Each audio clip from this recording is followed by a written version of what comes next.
right, we've come to the top voice segment of the show. Prime Minister Modi wrapped up his two-nation tour of Singapore and Brunei, picking up from the momentum in his first term. Let's get in the first top voice on the show, Professor Kanti Bajpai, who's the Bilmer Professor of Asian Studies at the National Institute of Singapore, to talk more about the impact of India's Act East policy and India's role as far as the South China Sea is concerned. Professor Bajpai, I appreciate you speaking to me on India's sense. I want to ask you a first question, which is the evolution of India's Act East policy. How do you see that transforming since the early days of Look East? Well, I think it's interesting that these four countries, Malaysia, Vietnam, Brunei, and now Singapore, have been at the forefront of what Mr. Modi has been doing in the last few days.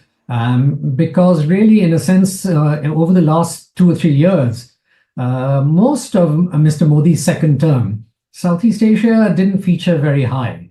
In his first term, he was here a lot.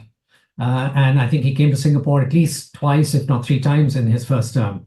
He went to other countries in the region. But in the second term, it's been very noticeable that Southeast Asia has not really been on his map, or even any of the other very senior ministers, although Jaishankar was here a couple of times as well. So I think this is significant because he himself is at the forefront of these visits and handshakes, and it signals, I think, a renewed interest in New Delhi in the Act East policy.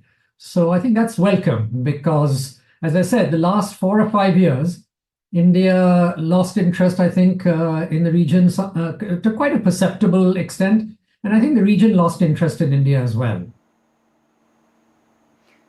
And do you see India being able to really counter China, position itself as a counter to China in the South China Sea?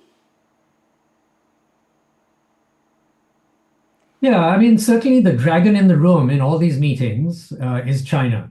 So none of India's interlocutors here, nor India itself, will put the China factor up front because it's very uncomfortable, both for New Delhi and for these countries.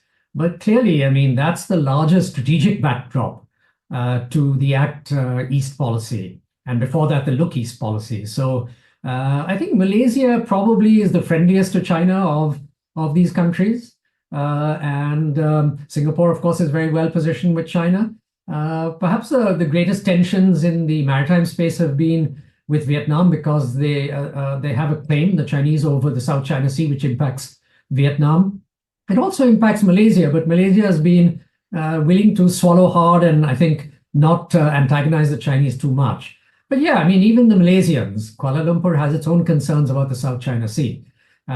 So yeah, I would say you're right that the larger backdrop, of course, you can sign any number of MOUs. Mr. Modi just signed 4 with Singapore, but MOUs are usually fizzle out. And we all know, as we're part of organizations, that most MOUs are not even actionable very much.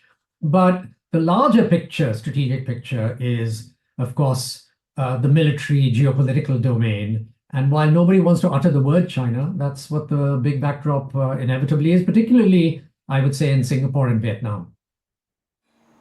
I know MOUs, you mentioned any number of them could be signed, but what about trade? It's the fulcrum of any bilateral partnership. Do you think that bit India is getting right in terms of India and ASEAN as a whole? Well, if you mean by connectivity, you mean India actually helping build infrastructure such as highways and railways and ports and so on in this region, then India's record is not great. Take Myanmar, for instance, even before the virtual civil war there, which makes it impossible now to do very much. Even before that, for 20 years, India had been unable to finish various projects there and to connect up through Myanmar to the Asian highway. So, I think clearly, leaving Myanmar aside, if on the mainland Southeast Asia we can take some things to completion, then that would be quite impressive. The region has got big players here, so India must be prepared for some quite modest gains. Before China and its BRI, the Japanese for 40 years, 50 years were the kings of infrastructure development and connectivity. So India can only play a smaller role, perhaps as it signaled a few years ago with Japan. But again, I think the accent is really on delivering some successes. do something where you can actually deliver in the short to medium term to bring back some sense that India delivers on promises and can make a difference. So that means being selective and pulling together your own domestic agencies and interagency kind of coordination to actually deliver in real time. I think over a number of things, and not just connectivity.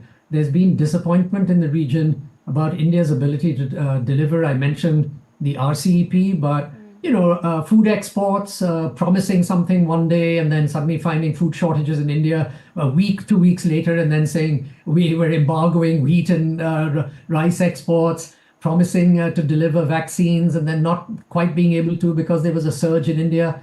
I mean, people understand that, but at the same time, then there are questions about reliability, you see.